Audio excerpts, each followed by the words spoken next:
Salam dan bahagia, Ibu Bapak Guru, salam guru penggerak. Saya Hari Advent Christian, calon guru penggerak angkatan 11 dari SD Negeri 6 Martapura, Kabupaten Oku Timur, Provinsi Sumatera Selatan. Di video kali ini saya akan memaparkan hasil dari wawancara kepala sekolah sebagai tugas dari demonstrasi kontekstual pada modul 3.1. Adapun tujuan pembelajaran khusus pada tugas Dekon 3.1 yaitu bahwasanya CGP dapat melakukan suatu analisis atas penerapan proses pengambilan keputusan berdasarkan pengetahuan yang telah dipelajarinya tentang berbagai paradigma, prinsip pengambilan dan pengujian keputusan di sekolah asal masing-masing dan di sekolah atau lingkungan baru. Adapun wawancara yang pertama yaitu dilakukan kepada Ibu Haja Susiana Rayu SPD SD selaku Kepala SD Negeri 6 Martapura, Kabupaten Oku Timur. Ya, selamat pagi Bu Susi. Selamat pagi. Ya Bu, baik Bu, di sini saya Hari Advent sebagai calon guru penggerak angkatan 11 Bu, menjalankan tugas untuk mewawancarai Ibu sebagai Kepala Sekolah SD Negeri 6 Martapura Bu ya. Ya. Nah, di sini nanti saya akan mewawancarai Ibu bagaimana Ibu sebagai kepala sekolah mengambil keputusan-keputusan terkait dengan kebijakan-kebijakan ataupun apapun yang terjadi di sekolah ini. Bersedia Bu untuk saya wawancara Ibu ya? Bersedia, silakan Pak Ari. Baik Ibu, di sini sebelum saya mengajukan pertanyaan, tentu di sekolah memiliki banyak sekali Bu ya kasus-kasus atau kejadian-kejadian yang memungkinkan kepala sekolah untuk mengambil sebuah keputusan. Iya.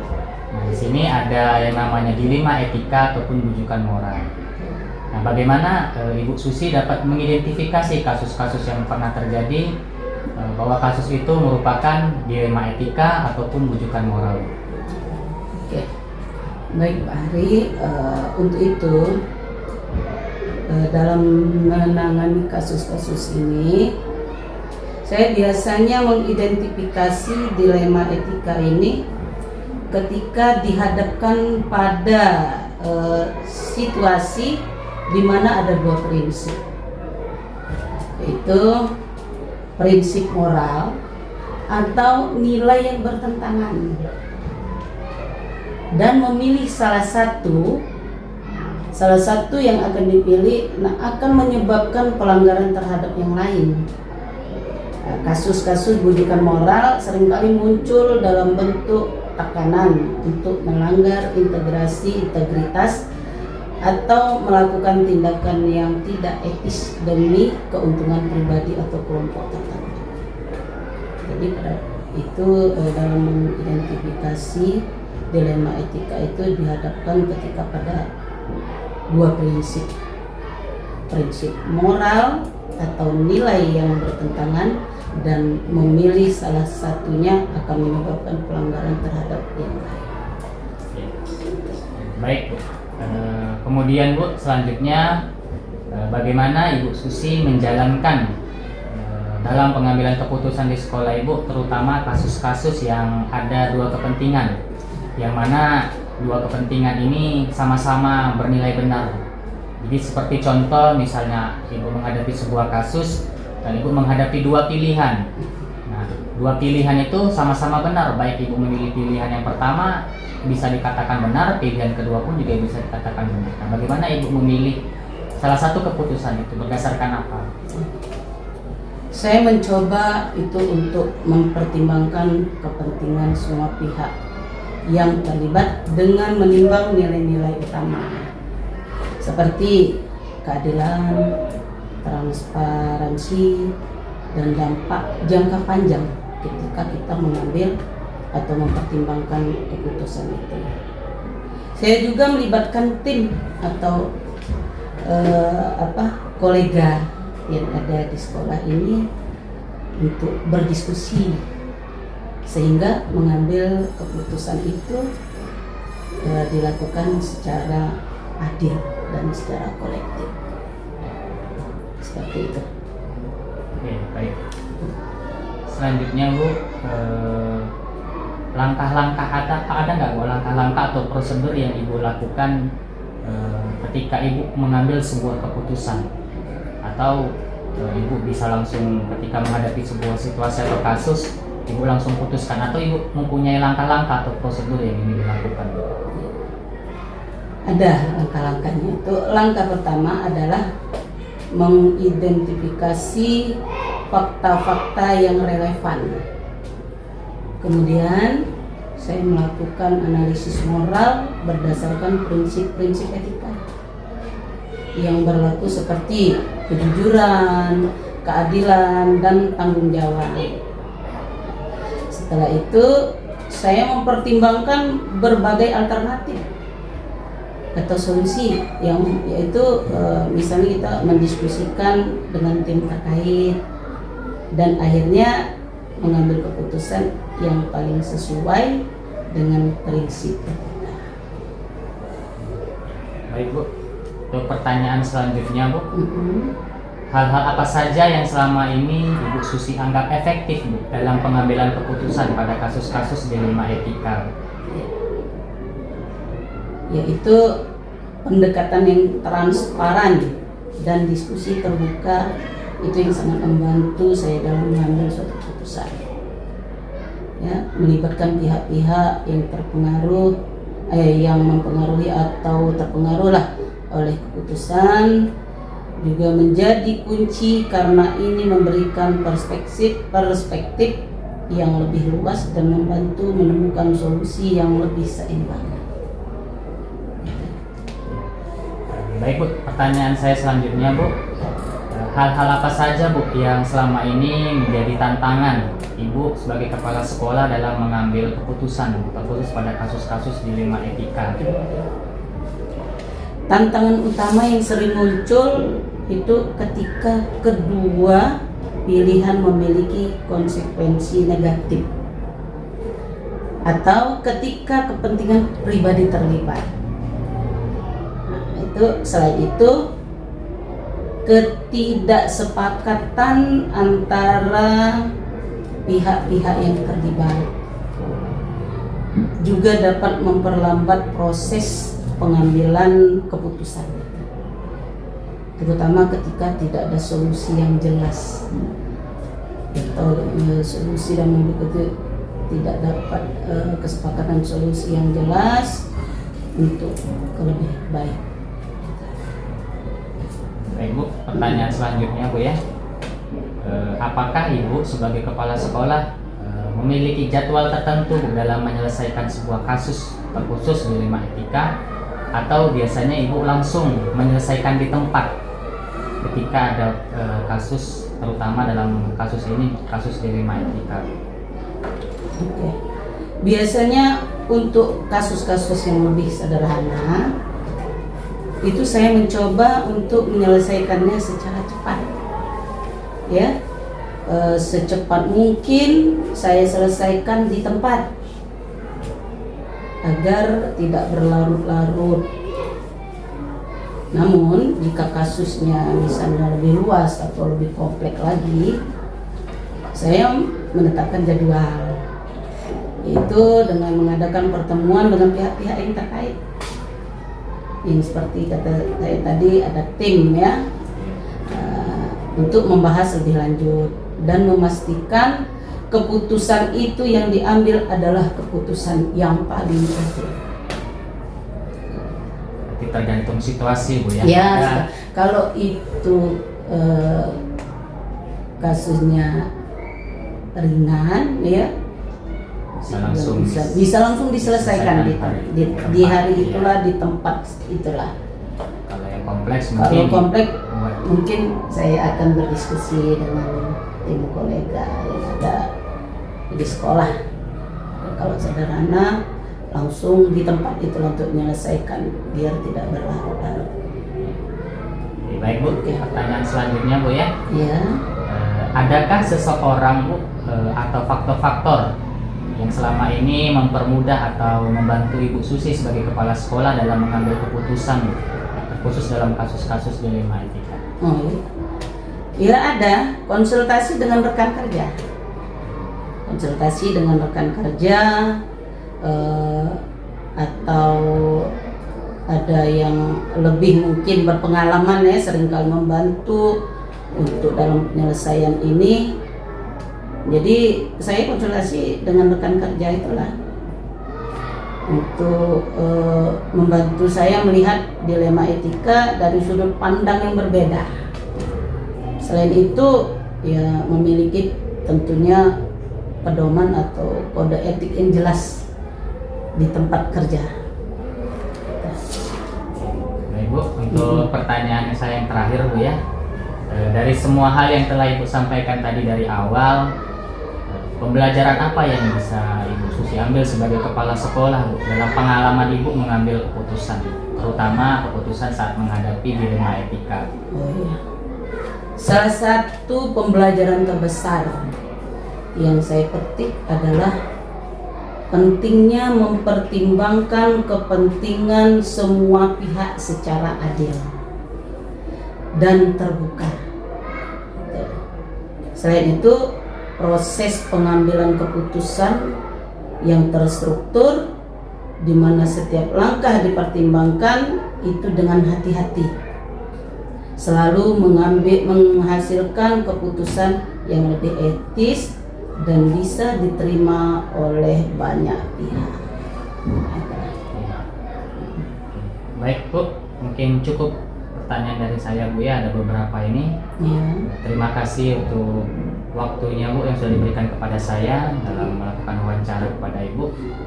Terima kasih Bu, selamat pagi Bu. Ya, selamat pagi. Kemudian, wawancara yang kedua kepada Bapak Bainun SPD selaku Kepala SD Negeri 3 Martapura, Kabupaten Oku Timur. Ya, selamat pagi Pak Bainun. Selamat pagi. Bagaimana kabarnya Pak Bainun? Alhamdulillah baik-baik, sehat. Baik Pak Bainun, mohon maaf sebelumnya saya mengganggu waktunya Pak Bainun. Ya, Di kesempatan kali ini Pak, saya tidak ingin mewawancarai Bapak di sini sebagai Kepala Sekolah SD Negeri 3 Martapura Pak, sebagai bagian dari tugas saya Pak dalam menyelesaikan pendidikan guru penggerak Pak ya. Nah, adapun nanti ada beberapa pertanyaan Pak yang akan saya ajukan terkait bagaimana Bapak sebagai Kepala Sekolah mengambil keputusan yang selama ini sudah Bapak jalankan di sekolah ini Pak. ya. Apakah Bapak sudah siap Pak? Insyaallah siap. Baik Pak, untuk pertanyaan yang pertama Pak, selama Bapak menjadi kepala sekolah, selama ini bagaimana Bapak mengidentifikasi kasus-kasus yang merupakan kasus-kasus dilema etika ataupun bujukan moral Pak? Dalam hal ini saya jelaskan terlebih dahulu Pak, bahwa dilema etika itu adalah keputusan-keputusan yang mana dua keputusan itu sama-sama bernilai benar. Nah, bagaimana Bapak bisa mengidentifikasi atau bagaimana Bapak bisa menghadapi situasi yang seperti itu Pak? Terima kasih ya untuk menghadapi dilema ataupun kasus-kasus yang seperti itu.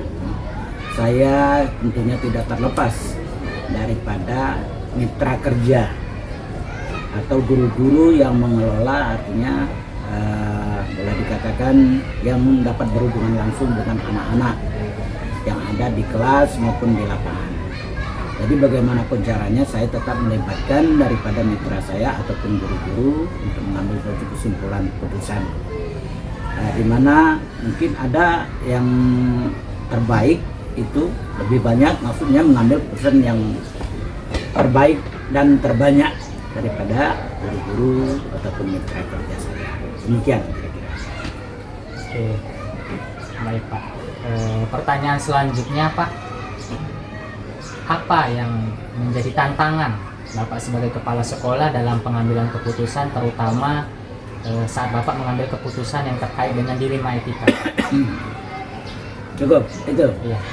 Jadi memang kita kadang-kadang kesulitan dalam menghadapi kasus-kasus yang seperti itu, karena ada yang tidak terima kalah dalam permasalahan tersebut, sehingga kita bagaimana caranya untuk membujuk rayu daripada sang pelanggar ataupun yang melanggar kasus, yang punya kasus seperti anak-anak, artinya melakukan kesalahan-kesalahan.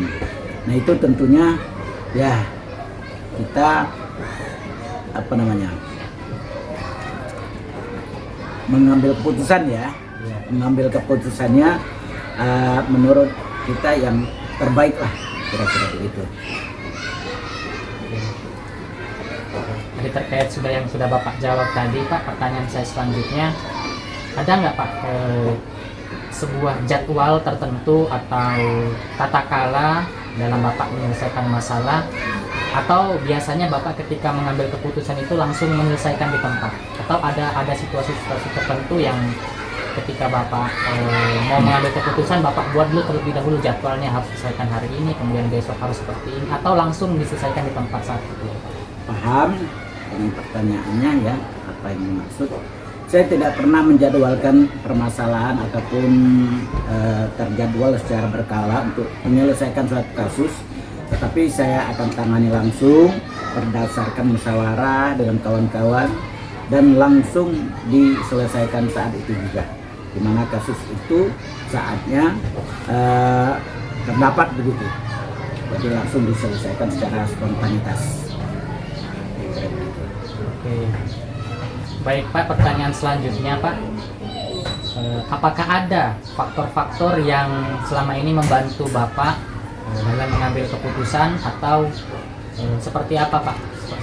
Seperti biasanya ketika Bapak mau mengambil keputusan, ada nggak hal-hal yang membantu? Itu bisa saja situasi ataupun orang-orang di sekitar Bapak yang membantu.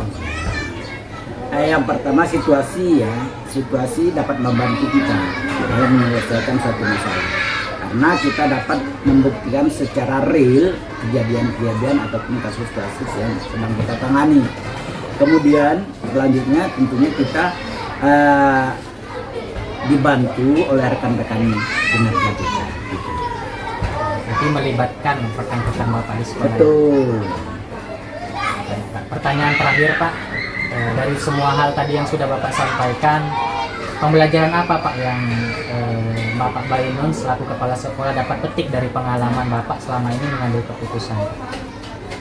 Dari kejadian-kejadian yang sudah berlalu ataupun berdasarkan pengalaman, jadi kita petik pembelajarannya tidak lain adalah kita tidak terlepas dari musyawarah dan kejelian kita dalam menangani masalah, sehingga kita dapat menyelesaikan suatu kasus permasalahan itu dengan baik dan dapat diterima tentunya oleh beberapa pihak yang terkait. Baik, terima kasih Pak. Mungkin cukup sampai di sini wawancara saya. Terima kasih atas waktunya Pak ya, kesediaannya saya wawancarain. Semoga kedepannya ketika kita menjalani sebuah kehidupan ataupun pekerjaan, ya Bapak Bainun selaku kepala sekolah, saya pun sebagai guru juga masih banyak belajar juga Pak. Iya. Dari Pak Bainun sebagai kepala sekolah, sehingga nanti kedepannya jika menghadapi sebuah situasi bisa mengambil keputusan yang benar-benar keputusan yang baik yang mengutamakan kepentingan orang banyak. Terima kasih atas waktunya Pak Bainun. Ya, terima kasih sama-sama. Adapun analisis dan refleksi, yang pertama, hal menarik yang muncul saat wawancara adalah kedua kepala sekolah memiliki cara sendiri untuk menyelesaikan suatu permasalahan, namun tetap berpegang teguh pada nilai-nilai kebajikan. Kemudian yang kedua, bahwasanya kepala sekolah tersebut dalam mengambil keputusan secara tidak langsung telah menerapkan paradigma dan prinsip dari pengambilan keputusan. Selanjutnya, saya akan menerapkan pengambilan keputusan dilema etika dengan berdasarkan paradigma dan prinsip yang sesuai dengan kasus yang dihadapi dan mengujinya menggunakan 9 langkah pengambilan keputusan sehingga diperoleh hasil keputusan yang bijaksana. Selanjutnya, untuk hasil analisis dan refleksi yang terakhir, bahwa saya akan menerapkan proses pengambilan keputusan secepatnya, dimulai dari lingkungan terdekat, yaitu di lingkungan kelas saat menyelesaikan kasus yang dihadapi oleh murid saya. Baik, demikian demonstrasi kontekstual saya pada modul 3.1 hasil dari wawancara kepala sekolah. Terima kasih telah menyaksikan video ini. Semoga video ini menginspirasi Bapak Ibu semua. Salam guru penggerak, salam dan bahagia.